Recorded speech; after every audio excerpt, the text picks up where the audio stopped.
I need to post the link of this stream to somebody real quick.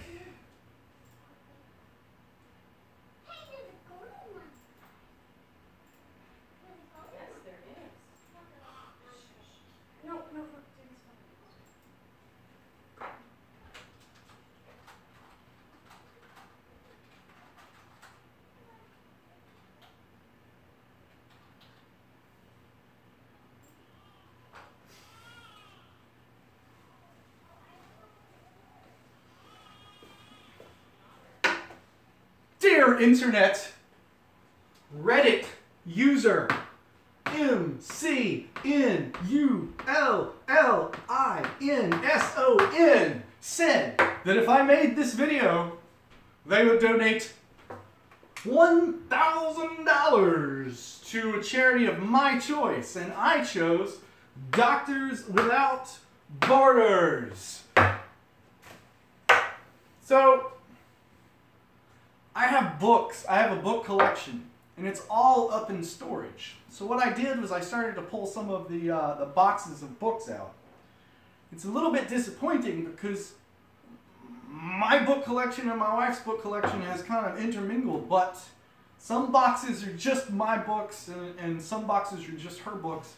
So I will begin. I'm just going to wing this. I'm just going to I'm going to have fun with it. I'm going to pull out a book from my collection. I'm going to talk about it. I'm going to talk about whether or not I like it and whether or not you should read it.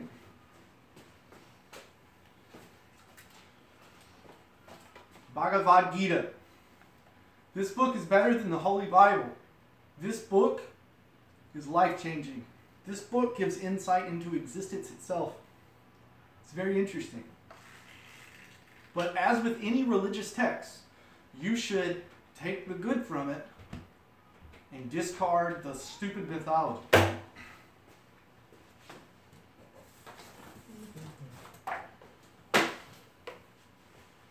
The Complete Beginner's Guide to Magic. I do actually know some magic tricks. I know some card tricks, and I have a lot of books like this. I'm a huge James Randi fan, and I've always been into like debunking psychics and stuff like that. And it's kind of interesting because, you know, smartphones basically made, you know, the Loch Ness Monster and psychics go away.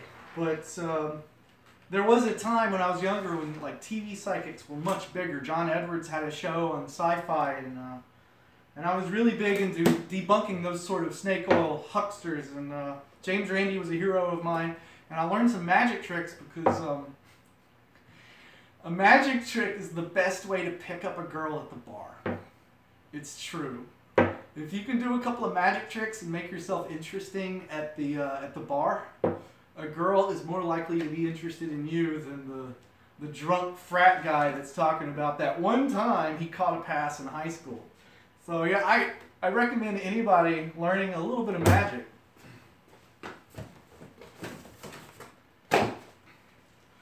Ender's Game. Although this book was written by a Mormon who has a really messed up idea about the nature of the cosmos, it is a highly entertaining book. It has a trick ending, which is cool. You can just watch the movie version and get the gist of it, but it is a great book, so if you're into sci-fi, you need to read it. This is not the movie. This goes way more into detail than the movie ever did, right? It's awesome. I don't want to spoil it, but it's more meaningful. Yes, Man. No, not the movie. This book inspired the movie, though. And this book is about a bloke in the UK that decides to say yes to everything as a part of a way to change his life. And his life gets better, but some things he just messes up on because, like, he got an email at one time from, like, the Nigerian prince asking for his bank account, and he was like, well, I've really committed to saying yes to everything. I have to say yes. And his friends have to talk him down. He's like, dude, we know that you're on this life kick, but you shouldn't give your bank details to an internet scammer. So the book is highly entertaining.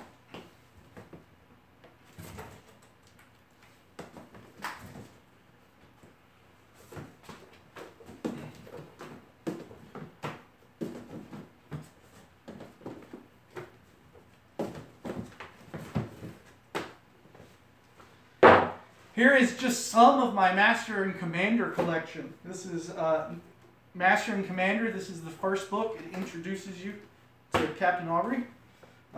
This is HMS Surprise. They took half of this book for the movie, and then they combined it with another one in order to make the movie. They basically just smashed two books together. It ruined it. The books are a lot better.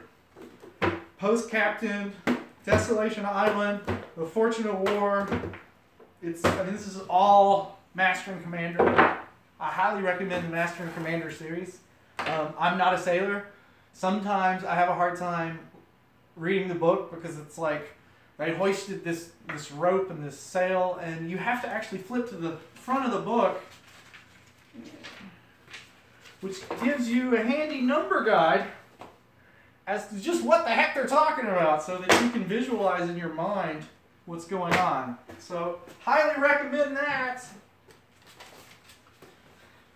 Cesar Millan, How to Be the Pack Leader. Dude, this book works better for children and women than it does dogs, but that's a whole different video. Michio Visions. This one I have not read since high school. Michio was really a science popularizer in the 1990s. He was kind of like the Asian Neil deGrasse Tyson before anybody knew who Neil deGrasse Tyson was. This book is interesting. It's worth a read. And it just kind of gives you introductory, I would say introductory futurology is what this book kind of is.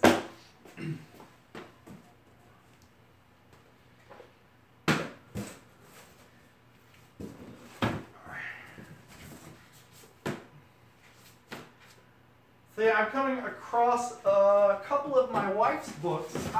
Here's one of mine. The Survivor's Club. This book, Things That We Know. Look, I had a hungry puppy chew on it. Things that we know help you to survive. Like,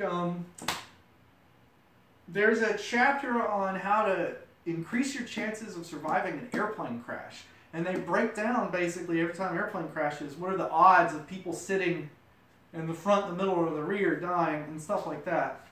And they break down basically from the time that the plane crashes, how long you've got to get out of the airplane. And one of the things that struck me as interesting is the book seemed to be pushing you need a religion perspective. And if it's true that the scientific data shows that you need a religion in order to extend your life, then we need to just figure out why that is. It doesn't mean that we need religion. It means that there's something about religion, possibly the community friendship that you get from religion that helps you live longer. And that can be replicated without religion. I only believe in one religion, and that's neo-scientism, but that's whatever. Cleared for takeoff. This is my ground school. When I was going for my private pilot's license. I highly recommend anybody do that. Here is a book that absolutely changed my life. It's called, it was done by Reader's Digest in like the 1970s?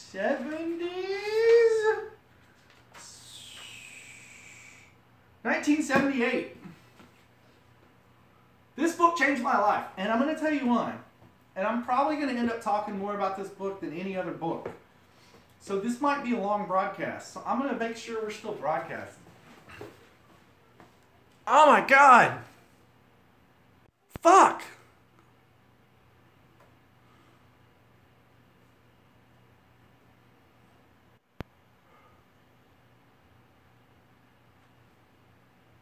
Okay, alright. Where were we? Internet, Michio Visions, The Survivor's Club, my ground school. Where were we? The stream got interrupted. I'm going to have to check the stream. YouTube sucks. Alright. Strange Stories, Amazing Facts. I read this book, the entire freaking book. What this is basically is it's a collection of Reader's Digest stories that were just like a little too good to be true. right? So it's folklore. This is basically a compilation of folklore. Now, they try to disguise it as a book of folklore by starting off being all scientific and talking about cosmology. But then the book turns into 100% bullshit. Like, well, it's not all bullshit. Like here's the Easter Island heads. Those are real things. But then later on, the book goes into, like, look at this. Here's the problem. I was a teenage boy, about 14 years old or so, 13, 14 years old, and I was reading this from cover to cover, thinking that this was like 100% true. And it talks about ghosts, World War II ghosts. It talked about the Shroud of the Turin. Talk about how two soldiers got cursed by a guy, and then they later on killed.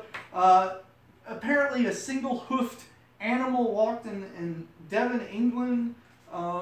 So an entire city saw angels. The Flying Dutchman story. It's a phantom ghost ship. Oh yeah, Inner Fires. This is a chapter that talks about spontaneous human combustion, which is not a real thing. The Elusive Bridie Murphy, A Case of Reincarnation. See, I was an impressionable 13-year-old boy. I thought this stuff was true. Ghosts on the Face of a Kitchen Floor. I mean, who believes this stuff? Novels written from beyond the grave. Supposedly a psychic tapped into somebody who's dead and then gets novels from them. It's just... I swallowed this book, and I thought it was all fact. And I didn't know that it was a lot of mythology and folklore and just, you know, old wives' tales. I didn't understand that because I was too young. So it took me a long time to come out of the period of thinking that the world was a magical place with demons and monsters to coming to a place where I use critical thinking to assess reality. And that's something I hope to do until, you know, I'm old enough to get dementia and I can no longer do it, like Donald Trump. Let's move on. I am an actual neckbeard. This is Magic the Gathering, the Pocket Player Guide. Oh, this was the sequel to the Strange Stories, Amazing Facts book. I gotta see that our stream is still going. Yeah, we're still alive. Oh my God. The camera's on the wrong place. There we go.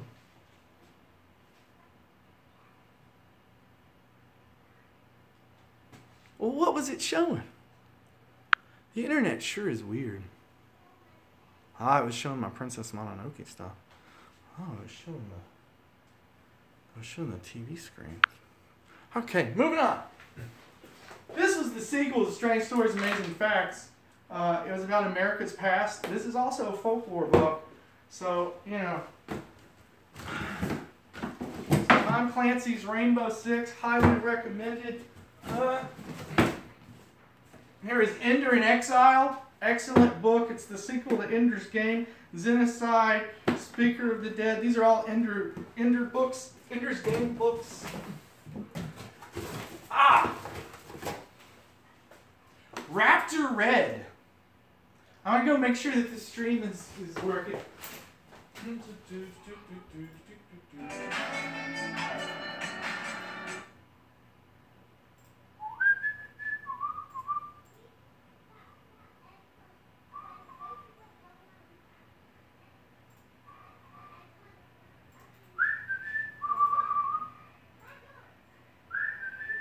That's like a 4-second delay.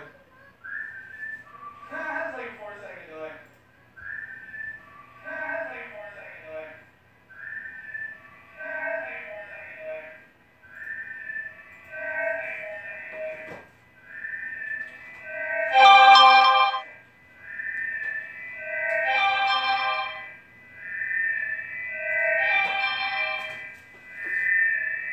It's looping till all eternity.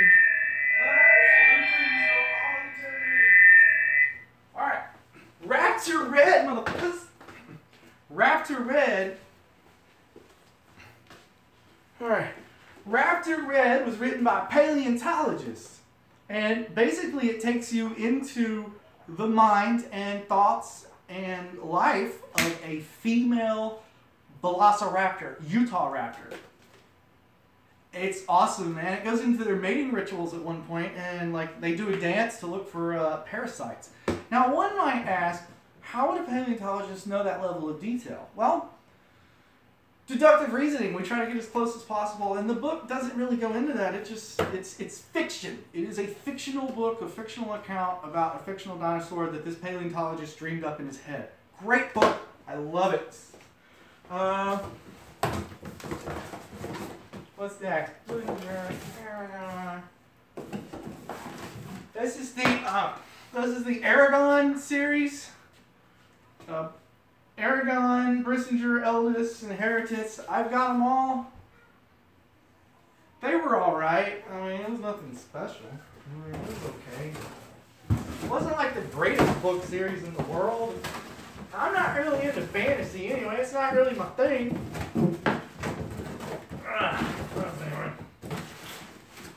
Alright, let's, this is another Ender's Game sequel.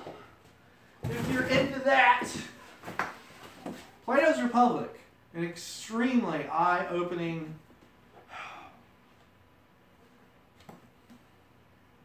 I'm going to have to read this one again.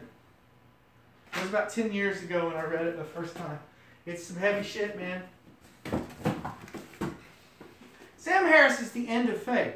This was basically the turning point in my life when I started to realize that religion was kind of shit and the God of the Bible is fake. And Sam Harris is a very smart guy. I like that one. Here's Flim Flam by James Randi. I had it in a protective coating. This is basically James Randi's book where he debunks psychics and unicorns and delusions. Hi, honey. Got that one. Yeah. A bunch of Kurt Vonnegut's Galapagos. Galapagos? Galapagos? Galapagos. This one's about how it's like Idiocracy, right? I never finished it. Yeah, I didn't read it. I read it when I started reading it when we lived in DC, and I never finished it. It's supposedly in the future the humans have just devolved to be stupid, primitive monkeys again. What's next? What's that? Another Ender's Game book. Times Game. This one. The Incredible Shrinking Son of Man. If you want to read a historian, an actual historian, lay out the case for how we know Jesus Christ was a myth, this is the book for you.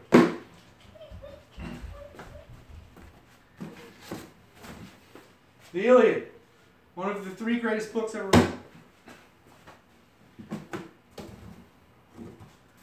Alright, this one.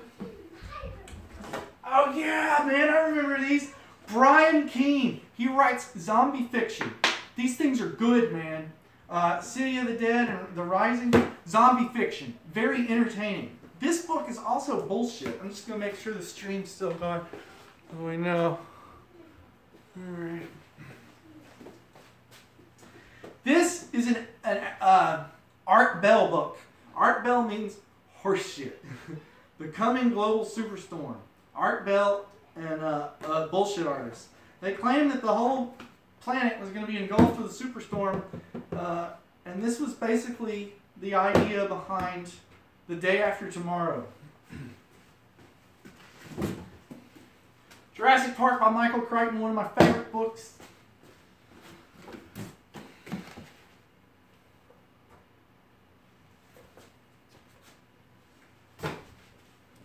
Richard Dawkins' The Greatest Show on Earth. This explains evolution. Well, I mean, it explains the argument of evolution versus creationism. Here we go. Alexander the Great. Well, first of all, Star Trek, The Return. William Shatner, that was really ghost written by somebody else. William Shatner ain't got time to write no freaking book. Here's Alexander the Great. This is just a Discovery Series book. I found it. I thought it was kind of cool. And so I got it. That's just one of many, many Alexander the Great books I have.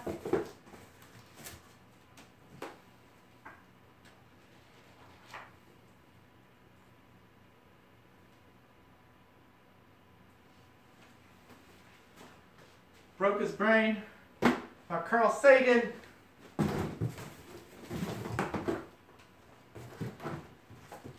Alexander the Great.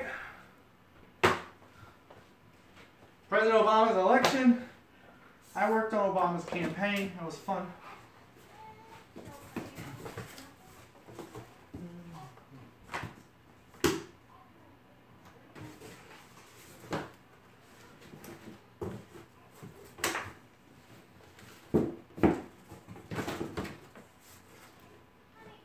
Oh, here we go.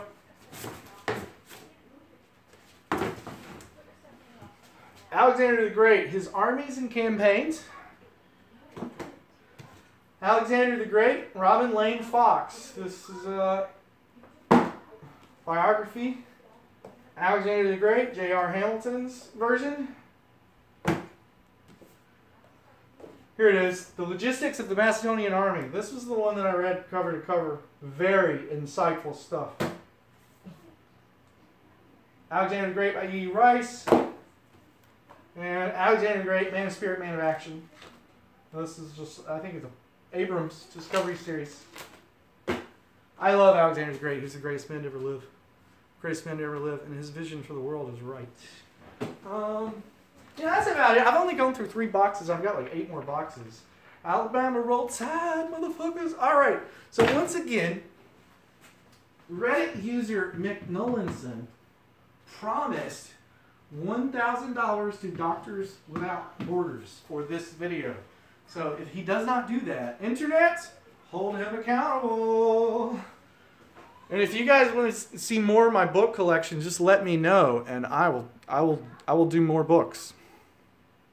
It's really not a problem. I've got way more books upstairs. I love books. I love talking about books.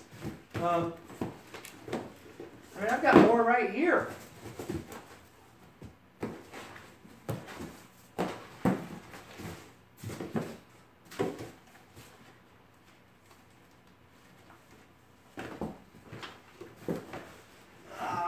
These are a lot of my wife's books, but yeah, I've got more books upstairs. Anyway, thanks a lot, guys. Thanks for tuning in and watching my $1,000 being donated to Doctors Without Borders.